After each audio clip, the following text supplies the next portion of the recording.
This program was made possible in part by contributions to your PBS station from viewers like you.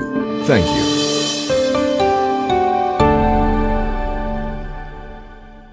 When you look at emblems like the NBC Peacock or the CBS Eye, you're looking at commercial symbols. They are beautifully designed classics, but those logos do ultimately represent a corporate interest. That's not the case with the PBS logo, one of television's most recognizable emblems. It was designed to represent us, you and me, a logo that prioritizes the citizen over the consumer. This is the story of P-Head.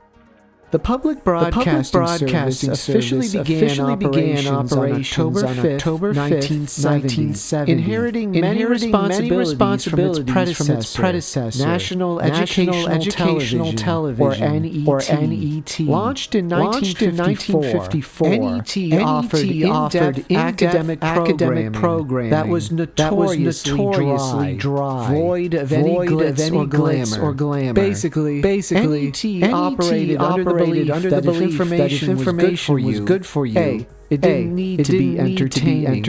But during the 1960s, NET realized it had to evolve, making stronger moves to act as a true network. They imported highbrow British dramas from the BBC, and they took a massive gamble on an experimental live-action series that blended puppetry and sketch humor. A little show called Sesame Street. Despite these attempts to expand their reach, a nightmare of a distribution system ultimately doomed NET. Unlike commercial networks that used expensive telephone lines to broadcast signals across America simultaneously, NET relied on what was dismissively called the bicycle system. Here's how it worked. Programs were recorded onto physical tapes, literally mailed from one local station to the next. A practice known in the television industry as bicycling. This meant that a show might air in New York City on a Monday, but wouldn't reach a station in Seattle until 3 weeks later. The limitation made national news impossible. In fact, it prevented any shared cultural moments. Leading the government to step in and establish as a true national service. In 1973, while the main trio of networks were dipping in and out of the Watergate hearings, PBS decided to carry the whole thing, gavel to gavel. 7 straight months of prime-time coverage. The move brought in millions of viewers, giving the young network its first real taste of national authority. But public broadcasting still had a problem: branding. Audiences just didn't think of PBS as one network. They thought of it as a loose collection of local channels. To compete with the recognition of the commercial giants, PBS required a unified national image, and that meant a logo. Their original on-air emblem was more or less a placeholder. PBS needed something stronger. They hired the legendary Herb Lubalin, one of the most influential graphic designers in America. His challenge? Create a logo that could unite hundreds of local stations and establish PBS as a legitimate national broadcaster. Lubalin's early concepts leaned heavily into patriotic American symbolism, but they were too serious, and PBS feared any political misunderstandings. Lubalin finally hit upon what he later called the obvious solution. He realized that public meant people, so he turned the P into a stylized profile of a human face. Internally, they called him Everyman, but to the fans, the symbol became known by another name: P-Head. On a black screen, a blue abstract P zooms back.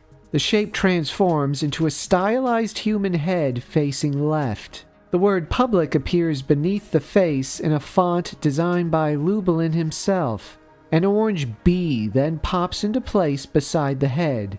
2 black dots carve out the letter's interior, as the word broadcasting appears below.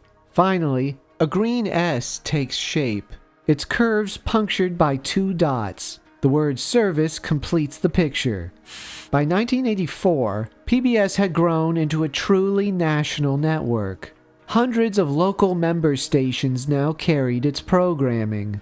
PBS felt that every man was getting a little lonely, so they turned to the famous design firm Chermayeff and Geismar. Besides flipping P-head to face the right, the firm took Lubelin's single face and multiplied it. By using positive and negative space, they created a triple profile. 1 face became 2, 2 became 3. It was described at the time as a way of putting the public back into public television. But it also solved another issue. Believe it or not, many viewers still didn't know what the letters PBS actually stood for. This new redesign emphasized the symbol and leaned less on the initials. My personal favorite is the 3rd version, which made its debut in 1989 and was a big leap forward in terms of technology, using early CGI created by Pacific Data Images. Designer John LePrévost moved away from the flat look of the previous 2 logos and presented a sleek, crystalline everyman. On a black background, the P-head glides into view like a beautiful glass sculpture. As the emblem pans across the screen, it leaves behind a trail of faces, 7 in total, including the first one. For their next logo in the early 90s, PBS took us behind the scenes to showcase the making of the emblem. This new version opens on a warmly lit pink and orange background.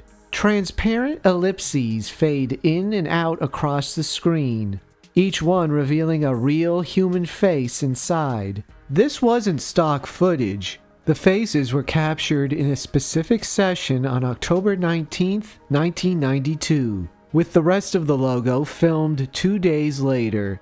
The camera then quickly zooms out through the eye of the glass P-head. Despite how digital the final product looks, this version is entirely practical, combining live-action footage with frosted glass P-heads and real PBS letters.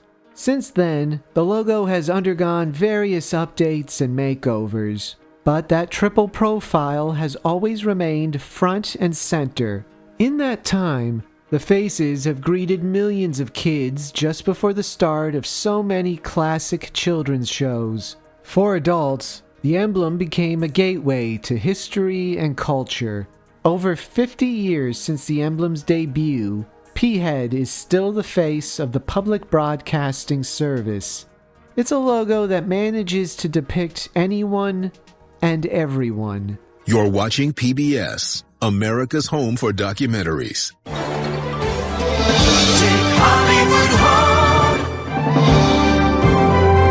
This program was made possible in part by contributions to your PBS station from viewers like you. Thank you.